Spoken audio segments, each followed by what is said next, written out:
Kwingineko ni kuhusiana na mjadala mzito kweli ambao umepata nafasi ya kuweza kuendelea katika mitandao mbalimbali ya kijamii. Siku kadhaa zilizopita tulishuhudia barua ambayo ilikuwa imetembea sana ikisemekana inatoka CAS na mwisho wa siku kurejesha kijiti kwenye shirikisho la kandanda nchini Tanzania TFF kuhusiana na ile kesi ambayo ilipelekwa ama malalamiko yalipelekwa na wananchi Young Africans yakihusisha dabi ya Kariakoo iliyoahirishwa Machi 8, 2025 ilikopigwa na baadaye Young Africans kuhitaji alama 3 na magoli 3.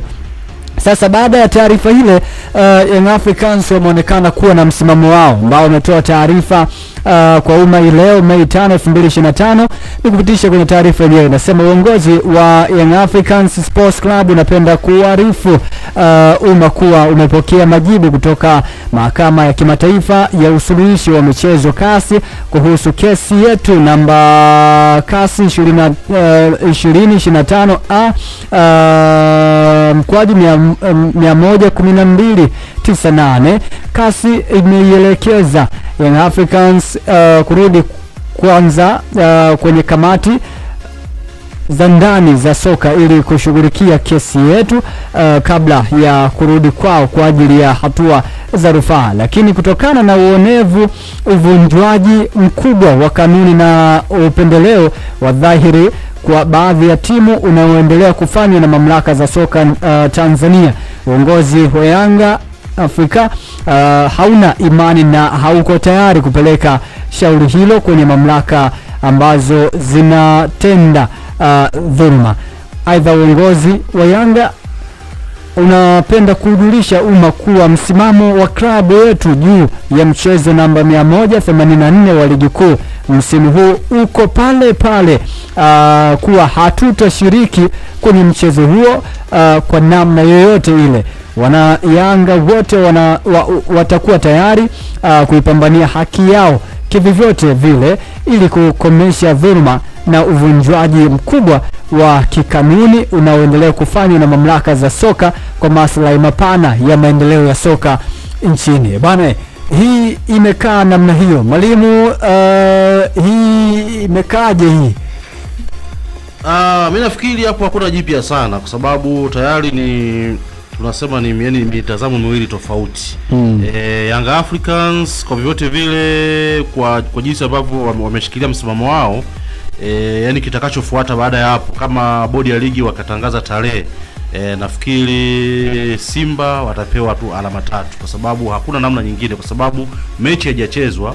Ikipangiwa tarehe afu Young Africans wasipo kwenda kiwanjani alafu Simba wakaenda na taratibu za mchezo zikafuatwa, maana yake Simba watapewa alama 3. Kwa hiyo hakuna jipya kwa sababu tayari Young Africans kwa maelezo ya barua ambayo wameitoa ni kwamba wao hawana imani tena na mamlaka. Yaani kwa tafsiri hiyo maana yake ni kwamba hawawezi kwenda labda kukata rufaa kwenye kamati labda si yaani kwenye kamati ambazo labda ziko chini ya TFF kwa maelezo yao kwamba hawana imani. Kwa hiyo kwa tafsiri hiyo mimi nafikiri, na kwa kuwa mechi haikupangwa, nafikiri kabisa bodi ya ligi kwa kuwa bado wana yani kwa maana taarifa ya CAS inawapa mamlaka ya wao kuendelea na taratibu zingine za upangaji wa tarehe ya mechi husika. Kwa hiyo hakuna jipya kwenye hili. Kama Young Africans hawatacheza kwa tafsiri haraka maana yake taratibu za mchezo zikifuatwa, Simba watapewa alama zao 3. Kwa hiyo hakuna jipya kwa sababu Young Africans wao wametoa taarifa rasmi kwamba hawana imani. Kwa hiyo maana yake wao imani yao ilikuwa ni kwenye mamlaka nyingine kwa maana ya mahakama ya usuluhishi wa michezo ambayo wao wamerudisha Young Africans ianzie ndani. Sasa mwisho wa siku Young Africans wamesema kwamba hawato fanya jambo lolote kwa sababu hawana imani na mamlaka za mpira hapa Tanzania. Kwa hiyo what next ni bodi ya ligi kupanga tarehe basi, alafu sasa tutajua kama Young Africans watakwenda uwanjani au hawatakwenda. Lakini nachokiona ni kwa sababu kwenye ile mechi ya tarehe 8 ambayo iliahirishwa, Young Africans wao walikuwa ndio wenyeji kwenye ile mechi. Kwa hiyo ukishakuwa mwenyeji kuna baadhi ya taratibu za kuelekea mchezo husika lazima klabu mwenyeji mnashirikiana na bodi ya ligi na TFF kwenye baadhi ya maandalizi. Sasa kama Young Africans wao wamesema hawatoshiriki mchezo huu, maana yake huenda taratibu zote za maandalizi kwenye mchezo huu zikaratibiwa na bodi ya ligi kwa kushirikiana na TFF, na mwisho wa siku itakuwa ni faida tu kwa mpinzani wa Young Africans Simba akienda uwanjani, maana yake taratibu zitafuata, watapewa alama 3. Kwa hiyo hakuna jipya kwenye hili kwa msimamo ambao Young Africans wanauonesha. Sidhani kama kuna kipi ambacho kinaweza kikaamuliwa tena zaidi tu ya Simba kupewa alama 3, na baada ya hapo sasa labda Young Africans waende waanzie sasa kukata rufaa ya wao kunyang'anywa pointi 3.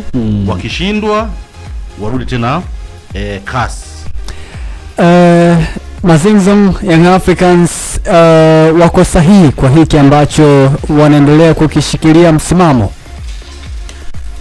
Kulingana na majibu ambayo yametoka CAS kwa sasa, ushauri kwa viongozi wa Yanga pamoja na wakuu wa klabu hiyo ni kushusha mapanga chini, kwa sababu wakubali Aisha, kwa sababu mpaka hapa tulipofikia maana yake Yanga ni kama ndiyo amekamatwa pabaya zaidi. Kwa sababu hakuna namna nyingine ya Yanga kupata haki yao ya pointi 3 zaidi ya kuicheza hiyo mechi. Kwa nini nazungumza hivyo? Kwa sababu CAS ili wawasikilize Yanga, wanataka Yanga waende na kile ambacho kimeamuriwa katika mamlaka za ndani. Unanielewa vizuri? Yaani hakuna room ya CAS kumsikiliza tena Yanga pasipokuwa na nakala ya hukumu kutoka mamlaka za ndani zimeamua nini. Kwa hiyo ili CAS na Yanga wasikilizane, Yanga awe na hicho kitu. Sasa Yanga kupata hicho kitu manake ni lazima wakubali kukaa chini alafu wasikilizane. Na Yanga leo mwenyewe kathibitisha kwamba hayuko tayari kuwasikiliza, manake automatically mlango wa Yanga kwenda tena CAS haupo pasipo kupitia katika mamlaka za ndani ambazo Yanga wamezikataa. Tunalimalizaje hili? Kulimaliza ni kukubali kucheza kama alivyozungumza mwalimu. Kama huwezi kubali kucheza, basi tarehe itakapopangwa mwenzio akifika anachukua pointi 3. Yaani liko wazi, yani hata utata tena. Na kwa namna ambavyo ninavyoona huenda hii mchezo ndio ukawa mchezo wa maamuzi nani bingwa. Na ndicho ambacho kinaonekana. Uwezekano wa Simba pengine kudondosha pointi katika siku za hivi karibuni, sio kwamba hawezi. Ndio. Upo na Simba hapo sikute sasa target yake ndio hiyo kwamba hapa sasa Yanga ameshikwa pabaya. Basi sisi tuendelee kukusanya pointi 3 katika michezo ambao unaona kabisa Simba hii kama anaenda kupoteza, ila anaendelea kupambana kutokana na hii factor ambayo inawapush kwa nyuma, na ndivyo ilivyo. Kwa hiyo hapo ni kushusha tu mapanga, kwa sababu mamlaka mwenyewe huelewani naye. Nani atakaye kusikiliza? Je, kuna chombo kingine cha kusikiliza masuala ya kimichezo zaidi ya CAS? Hatuna. Mwalimu, unafikiri mamlaka za soka kwa namna ambavyo mkasa huu umeendelea kudumu mpaka sasa hivi, kuna lolote pengine ambalo wamejifunza kwenye eneo hili? Of course, kwa sababu ulikuwa ni mkanganyiko ambao ulitokea. Unajua unaweza ukafanya jambo ambalo likaleta taharuki. Kwa hiyo mwisho wa siku kama kuna kitu ambacho nafikiri mamlaka wamejifunza ni kwamba wanahitaji kuwa na utulivu mkubwa sana kwenye kufanya maamuzi. Nafikiri nimezungumza sana kwamba yani ifike wakati 1+1 lazima isomeke 2. Yani hakuna namna nyingine ambayo unaweza ukabadilisha. Yani kama tunataka mpira wetu upige hatua, manake maamuzi magumu lazima yafanyike. Yani pasipo kuangalia kwamba anayekwenda kuathirika ni nani, ana mashabiki wengi kiasi gani. Yani inapotokea kwamba timu fulani imefanya kosa la kikanuni, waadhibiwe kama ambavyo timu nyingine ambayo ingefanya kosa kama lile wangeadhibiwa kwa adhabu ile. Hapo mpira wetu utapiga hatua. Yani kuna namna ambavyo bodi ya ligi na TFF lazima wakubali kufanya maamuzi magumu kama ambavyo Serie A kule walifanya kwamba bado imethibitishwa kwamba timu fulani ulifanya hujuma, Juve wakashushwa daraja, timu kongwe kule Italia AC Milan wakanyang'anywa pointi, maamuzi magumu yalifanyika. Kwa hiyo hapa kwetu sisi kwa tukio lile ambalo lilifanyika siku ile, kama kuna timu ambayo ilikosea ilitakiwa iadhibiwe, na tarehe sababu mpaka sasa hivi bodi ya ligi wao baada ya taarifa hii ya CAS manake wao wako sehemu salama, wanaendelea mbele wakipanga tarehe timu nyingine isipotokea uwanjani basi maamuzi magumu yafanyike, yani pasipo kuangalia kwamba nani anakwenda kuathirika. Okay, sawa. Ndivyo ambavyo shughuli yenyewe ilivyokaa. Wewe mdau wa soka unazungumzaje kuhusiana na hili ambalo linaendelea? Young Africans wakubali yaishe na waende wakakichape, ama pengine wakubali kuishia pabaya kuhusiana na hiki ambacho kinaendelea?